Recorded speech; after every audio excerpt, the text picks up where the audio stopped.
রাত তখন ঠিক 12ই মে ছিল। আমি তখন খাটে শুয়ে শুয়ে মোবাইল স্ক্রল করছিলাম। মাথাটা খুব ধরেছিল, তাই কিছুক্ষণ আগেই একটু মুড়ি দিয়ে শুয়েছিলাম। হঠাৎ দেখি বর বাইরে থেকে বলল, একটু দাঁড়াও, আসছি। আমার মন তখনই একটাই ভাবনা, সামথিং ইজ গোয়িং অন, হয়তো কোনো বার্থডে সারপ্রাইজ। কিছুক্ষণ পরেই ঘরের বাইরে থেকে ডোরবেল বাজালো, আর দরজা খুলতেই he come in with a big smile.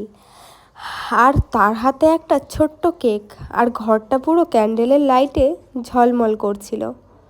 দারুণ একটা ম্যাজিক্যাল মোমেন্ট ছিল সেটা আমার জন্য। আমার বর জোরে বলল, হ্যাপি বার্থডে মাই লাভ। আমি তো একদম চমকে গেলাম, চোখে মুখে একদম আলাদাই একটা খুশি। চাদরটা সরিয়ে উঠে দেখি ঘরে একটা সুন্দর স্মেল, একটা টেবিলের ওপর রাখা দুটো গিফট। এই মুহূর্তটা আমার মনে হয়েছিল যেন this is the best midnight surprise ever.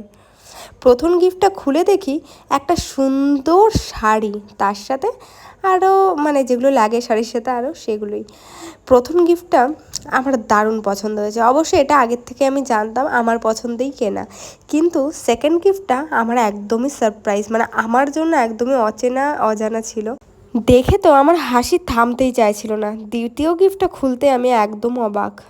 এত এক্সপেন্সিভ একটা গিফট ও আমাকে হঠাৎই দেবে আমি ভাবতেও পারিনি।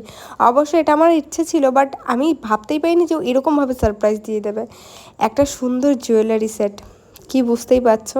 হ্যাঁ, এটা হচ্ছে কোমরবন্ধন। খুব পছন্দের একটা জিনিস, যেটা তোমাদের দাদাভাই আমাকে গিফট করেছিল আমার বার্থডেতে। আমার তো খুবই পছন্দ হয়েছে। তোমাদের কেমন লেগেছে এটাও কিন্তু জানাতে ভুলো না। এটা আমি অনেক দিন আগের থেকেই কিনতে চেয়েছিলাম, বা ইচ্ছে ছিল, কিন্তু কখনো বলিনি ওকে।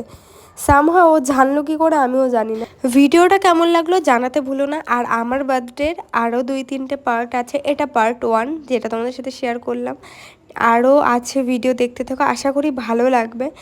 আর ভালো থেকো, সুস্থ থেকো, দেখা হচ্ছে পরের ভিডিও।